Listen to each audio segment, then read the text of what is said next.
नमस्कार. पुन्हा एकदा तुम्हा सर्वांचं आपल्या होम कुक्स या यूट्यूब चॅनलमध्ये खूप खूप स्वागत आहे. आणि आज आपण होम कुक्समध्ये बनवतो आहे फ्रूट कस्टर्ड. तर मंडळी, आता उन्हाळ्याचे दिवस तर चालू झालेले आहेत, त्याचप्रमाणे मुलांना शाळेला सुट्टीसुद्धा लागलेली आहे.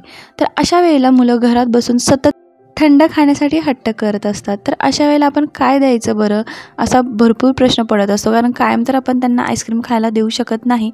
मग असा काहीतरी ऑप्शन काढला पाहिजे की ज्यामुळे त्यांना आईस्क्रीम खाल्ल्यासारखं सुद्धा वाटेल आणि त्यांच्या तब्येतीसाठी सुद्धा चांगलं असेल. मग अशा वेळेला आपण काय करायचं आहे, त्यासाठी आपण एक छान असा पर्याय शोधून काढायचा आहे, तो म्हणजे फ्रूट कस्टर्ड. त्यामुळे मुलांनासुद्धा छानसं काहीतरी खाल्ल्यासारखं वाटेल आणि आपल्यालासुद्धा त्यांनी काहीतरी पौष्टिक खाल्ल्याचं समाधान मिळेल. त्यासाठी सुरुवातीला एका पातेल्यामध्ये मी 2 कप दूध घेतलेलं आहे. यानंतर हे दूध आपण गरम करून घ्यायचं आहे. दुधाला चांगली उकळी येईपर्यंत एका कपामध्ये 2 चमचा कस्टर्ड पावडर घ्यायची आहे आणि यामध्ये आपण थंड दूध घालायचं आहे आणि मिक्स करून घ्यायचं आहे. आणि कधीही कस्टर्ड पावडर गरम दुधामध्ये घालायची नाही, ते आधी थंड दुधामध्ये मिक्स करून घ्यायची आहे आणि नंतर ती गरम दुधामध्ये ओतायची आहे, नाहीतर त्याच्या गुठळ्या तयार होतील. यानंतर इथे दूधसुद्धा गरम झालेलं आहे. आता यामध्ये आपण आपल्या आवडीप्रमाणे साखर घालू शकतो. तर इथे मी 4 चमचा साखर घातलेली आहे. साखरेचं प्रमाण थोडंसं कमी जास्त होऊ शकतं. साखर आपल्या आवडीप्रमाणे घालायची आहे. आता यानंतर ही साखर पूर्णपणे वितळू द्यायची आहे आणि त्यानंतर आपण पुढची प्रोसेस करणार आहोत. इथे साखर पूर्णपणे वितळलेली आहे. आता यानंतर यामध्ये आपण घालणार आहे कस्टर्ड पावडर.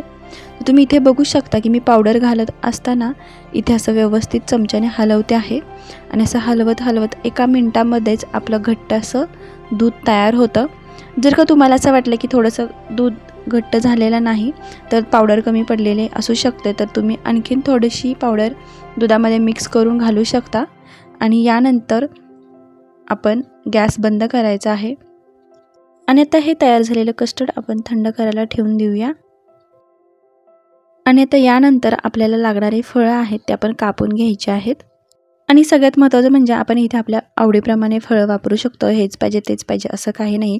आपल्याकडे जे अवेलेबल आहेत ते आणि तसेच आपल्याला जे आवडतं आहे ती फळं घेऊन आपण या कस्टर्ड पावडरमध्ये घालू शकतो आणि आपलं कस्टर्ड आहे ते तयार करू शकतो.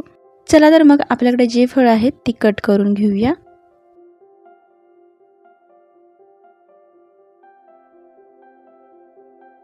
आणि तुम्ही इथे बघू शकता की आपल्याकडे जी फळं अवेलेबल आहेत तीच आपण घेतलेली आहेत.